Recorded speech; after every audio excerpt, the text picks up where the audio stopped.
You're listening to Tarazi Tuesdays with the Bible as Literature.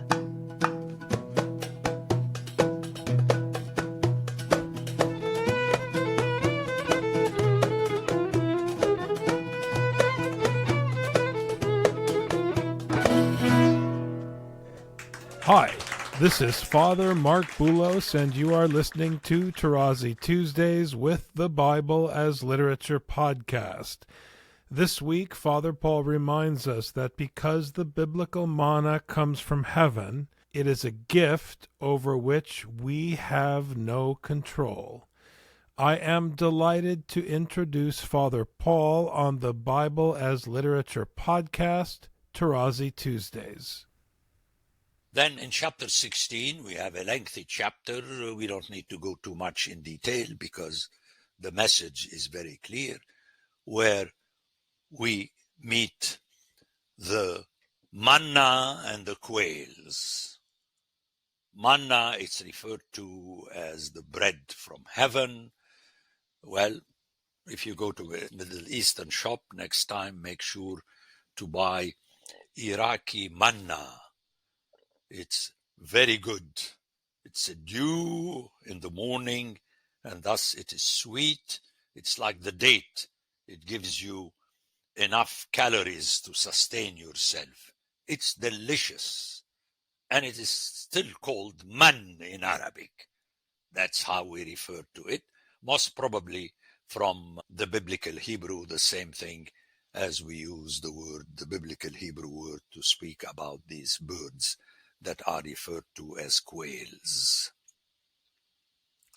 Okay, so it may behoove you, if you don't have enough energy or interest to go and live in the Middle East for a couple of years, just learn Arabic and watch Arabic YouTubes. Okay?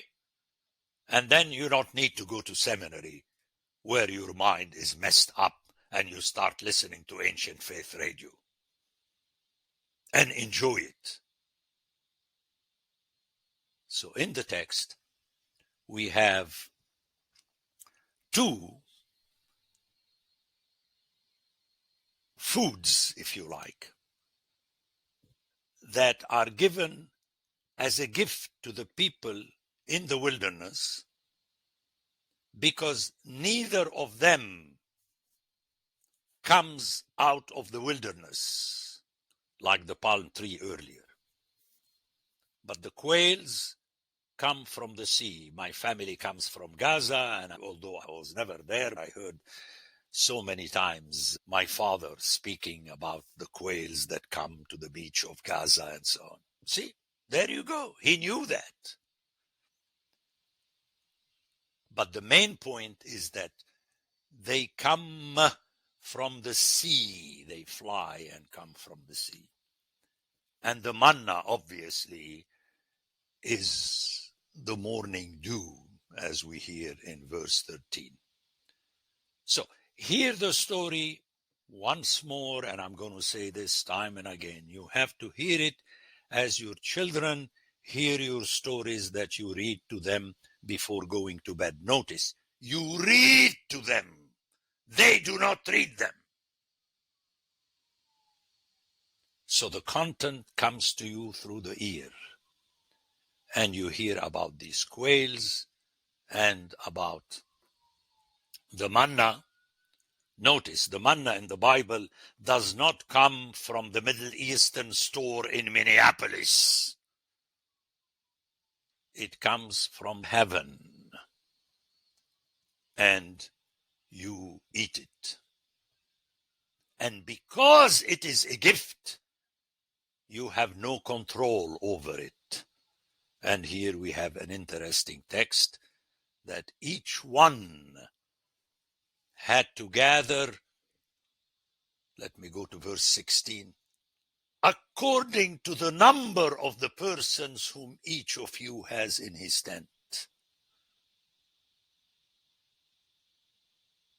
And in 18, but when they measured it with an omer, he that gathered much had nothing over, and he that gathered little had no lack.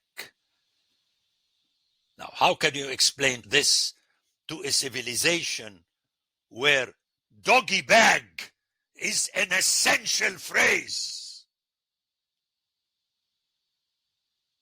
When I grew up, perhaps now in Lebanon, people take doggy bags. But when I grew up in Lebanon, you eat as much as you can, even in a restaurant, after you have paid for it, and then the rest, you leave it there. Perhaps the owner is a devout Muslim who would give it to the poor. But you not take your doggy bag with you, because the meal is served at table. When I grew up, and I'm sure you also 40 years ago, you didn't have that great North American invention, the drive-through lane. There is no drive-through in the Bible. And you, my Orthodox hearer, should know that. In our tradition, the priest, after the last person in the congregation took communion, has to consume, which means to eat up completely, the rest of the blessed bread and blessed wine. The exception is when you have this strange tradition in the Orthodox Church with pre-sanctified liturgy, where people just got enamored with more liturgies, and during Lent they had one extra liturgy during the week, and the priest would keep some bread for that part. But technically speaking, you have a meal and the meal ends. You cannot go around and munch the rest of it, let alone take it in a doggy bag. That's it. But that becomes important because in a few verses, you have this reference to the Sabbath, where you shouldn't be worried about your stomach, because on the Sabbath, there is no stomach.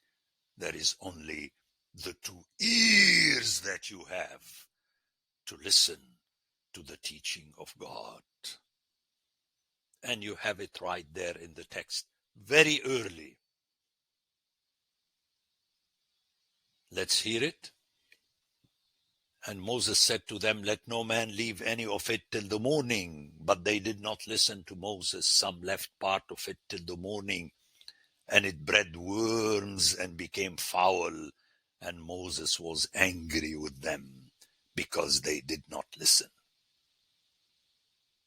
Then verse 21, morning by morning they gathered it, each as much as he could eat. But when the sun grew hot, it melted.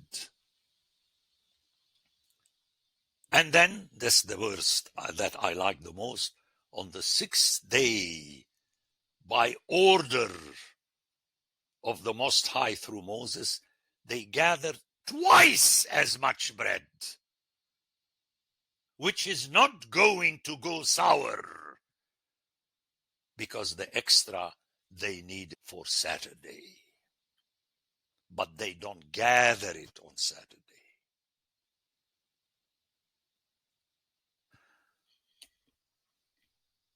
And Moses, when the elders asked Moses why, he said, this is what the Lord has commanded. Tomorrow is a day of solemn rest, a holy Sabbath to the Lord. Very important wording. It's not a Sabbath where you relax and you watch football. No, actually in those times there was no football. So how suddenly football becomes the liturgy of North America? And this came to mind because tomorrow we have a holy football day. But you keep it so that you won't worry about gathering, and you give all your energy to listen to God. 25, eat it today, for today is a Sabbath to the Lord. Today you will not find it in the field. 6 days you shall gather it, but on the 7th day, which is a Sabbath, there will be none. Okay? And on the basis of this story, which is made up by the author, he introduces you to what we're going to hear again and again, up and into the New Testament, that the word of the Lord is the bread of life. Okay? Very important, and we have a iteration about this importance on the 7th day with verse 30, so the people rested on the first day. And then you have the house of Israel called it manna, and so on and so forth. Let's move ahead to 33, 34, 35. It's very interesting. And Moses said to Aaron, take a jar and put an omer of manna in it and place it before the Lord to be kept throughout your generations as a reminder.